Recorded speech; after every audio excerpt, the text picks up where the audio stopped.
Vedanta limited के बारे में आज भी इस स्टॉक में हमको एक अच्छी खासी तेजी देखने को मिली थी और इसके पीछे कहीं ना कहीं कोई बैकग्राउंड स्टोरी जरूर रही, इस बात का तो अंदाजा हमको था। लेकिन जो खबर यहाँ पे आती दिखाई पड़ी आपको उसको आपके साथ में शेयर करना चाहूंगा। वेदांता शेयर कंपनी ने दी बड़ी जानकारी, शेयर पर रहेगी नजर। यहाँ भारत की वेदांता लिमिटेड की लंदन बेस्ड मूल कंपनी वेदांता रिसोर्सेज ने कहा है कि वेदांता रिसोर्सेज लिमिटेड यानी VRL के 97% से अधिक बॉन्ड होल्डर्स ने अगले 3 सालों में मैच्योर होने वाले $3.2 अरब मूल्य के बॉन्ड के रीस्ट्रक्चरिंग को मंजूरी दे दी है। इसके साथ माइनिंग दिग्गज ने रीस्ट्रक्चरिंग प्लान को आगे बढ़ाने के लिए कम से कम 2/3 बॉन्ड होल्डर से आवश्यक मंजूरी प्राप्त कर ली है।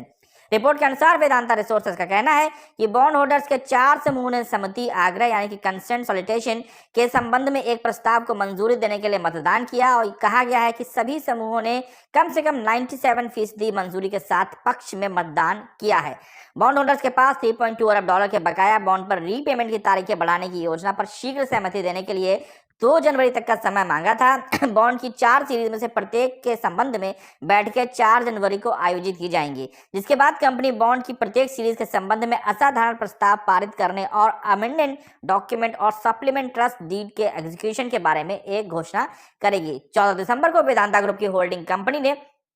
डेट रीफाइनेंसिंग और एक नई क्रेडिट फैसिलिटी के लिए निजी क्रेडिट लेंडर से $1.25 बिलियन के सिक्योर लोन लिए थे। कंपनी ने कहा कि फंड जुटाने से long term sustainable capital structure बनाने में भी मदद मिलेगी। अब थोड़ा सा आपके साथ में इन बॉन्ड पेमेंट को डिटेल में भी समझने की कोशिश करते हैं, जिनका स्ट्रक्चर हमारे साथ में अगेन केतन पटेल जी के द्वारा शेयर किया गया है। उसके बारे में अगर आपसे बात करना चाहूँ, थोड़ा सा शायद आपको स्क्रीन ब्लर दिखाई पड़ रही होगी। मैं आपको यहाँ पे थोड़ा स्पेसिफिक तरीके से बताना चाहूंगा कि देखिए, जो इनका पहला बॉन्ड हमको मैच्योर होता दिखाई पड़ रहा था, जिसकी तारीख 21 जनवरी 2024 की होने वाली थी, जिसका जो टोटल अमाउंट था यहाँ पे वो $1 बिलियन का था। अब ये 2 पार्ट में होता दिखाई पड़ेगा। इसमें पहला पेमेंट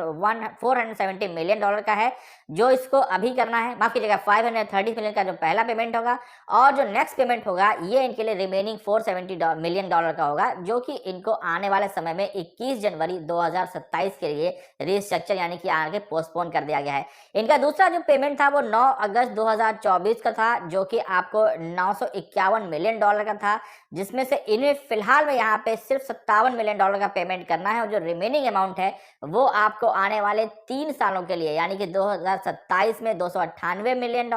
2028 के अगस्त में आपको $298 मिलियन और दिसंबर 2028 में $298 मिलियन, यानी कि 3 पेमेंट में उसको रीस्ट्रक्चर कर दिया गया है। बात करूंगा आपके साथ में अगले बॉन्ड पेमेंट की, जिसकी मैच्योरिटी आपके लिए 11 मार्च 2025 में होने वाली थी, जो कि $1.2 बिलियन का था। इसके लिए $192 मिलियन का जो पेमेंट होगा ये तो इनको अभी दिया गया। जो रिमेनिंग बॉन्ड है यानी जो रिमेनिंग अमाउंट होगा उसके लिए यहाँ पे अगस्त 9 2027 उसमें दिया जाएगा, जो कि आपको $336 मिलियन का होगा, और उसके बाद में जो रिमेनिंग अमाउंट होगा वो आपके लिए 2028 के अगस्त 9 को पहुंच गया। तो यानी कि कुल देखा जाए तो इन सभी बॉन्ड पेमेंट्स के लिए जो लास्ट डेट हमारे पास 2025 की आते दिखाई पड़ी थी, इनको एक्सटेंड करके 2028 तक मैक्सिमम खींचा गया है। यानी कि 2028 तक के पास में वेदांता के पास में मौका है अपने इन सभी रीस्ट्रक्चर बॉन्ड पेमेंट को करने का, और उनको कहीं ना कहीं इनको पार्शली डिवाइड भी किया गया है। कुछ रेट ऑफ इंटरेस्ट कुछ बॉन्ड पेमेंट्स पे इन पे बढ़ते दिखाई पड़े हैं, कुछ आपको सिमिलर पेमेंट के साथ होते दिखाई पड़ेंगे, जिनकी डिटेल्स मुझे लगता है कि हमको वेबसाइट पे मिल जाएगी, और मैं कोशिश करूंगा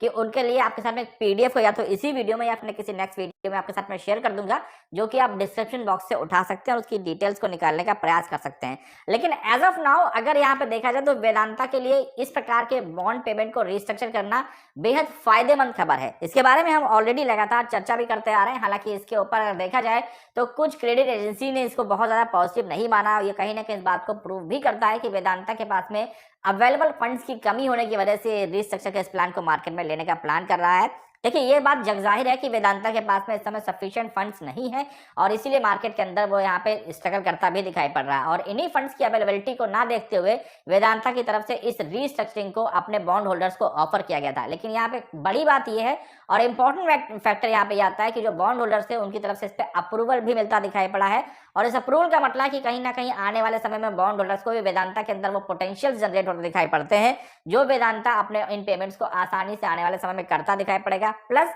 वेदांता के पास में एक एक्सपेंशन ऑफ टाइम मिलना वेदांता के लिए मुझे लगता है कि एक बहुत बड़ी खबर है और इसका फायदा इस स्टॉक के अंदर हमको डेफिनेटली लंबे समय में देखने को मिल सकता है, जिसका फायदा न सिर्फ वेदांता अपने बॉन्ड पेमेंट को आसानी से करने में उठाएगा, बल्कि जो भी अवेलेबल फंड्स इसके पास में होंगे उनका उपयोग बिजनेस के एक्सपेंशन में और जो नए बिजनेस खासतौर से वेदांता लिमिटेड से जुड़ते दिखाई पड़ रहे हैं, जहां पे हम बात कर रहे हैं इनके डिस्प्ले ग्लास बिजनेस के बारे में, सेमीकंडक्टर बिजनेस के बारे में और इनके जो खुद के वेदांता लिमिटेड की रीस्ट्रक्चरिंग के बारे में, जहां से कई सारी वैल्यूज आपको अनलॉक होते दिखाई पड़ेंगी। इन सब का मुझे लगता है कि सही तरीके से सदुपयोग होने के लिए और एक अच्छा टाइम फ्रेम वेदांता को मिलने वाला है। तो मुझे लगता है कि निवेशक के तौर पे ये मेरे लिए काफी बड़ी खबर है, जिसका फायदा मैं डेफिनेटली आने वाले समय में इस स्टॉक के ऊपर बहुत ऑप्टिमिस्टिक होकर देखता हूं। वो चीजें शायद आपको मेरी वॉइस में भी समझ में आ रही होंगी, लेकिन ये मेरी अपनी एनालिसिस, अपनी स्टडी है जो मैं आपके सामने प्रेजेंट करने की कोशिश कर रहा हूं।